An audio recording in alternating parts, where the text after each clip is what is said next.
This is among the many issues that we are having in the construction industry today. It is generally known as shrinkflation in economics, but in this type of case, I'll call it sabotage, because it's a different thing when chin-chin used to be 50 pieces in a pack and now it's 42 or 40.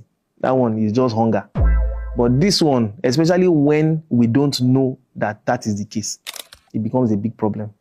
Thank God for a place like Lagos State where they demand that you test your materials. So apart from caliper, yes, you should have a caliper as a builder, definitely. Now, the other part is for every size of rebar you buy, the structural engineer plus Lagos State Building Control will require you to do a test for them to see. So if your bar is 16 mm, it would get the result we expect from a 16 mm rod. If it's 12 mm, it will never get it.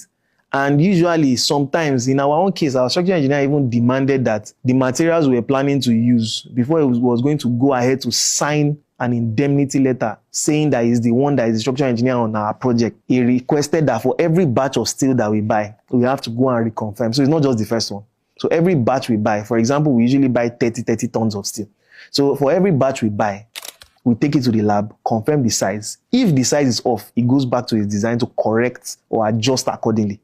That way, we are all safe and we are all sure that this is what we put in and this is what we'll get. That is on the part of the builder. Me, I don't usually worry myself too much about what should have been done. But I make sure that I react accordingly, because when it is put in my hand, I have to do it.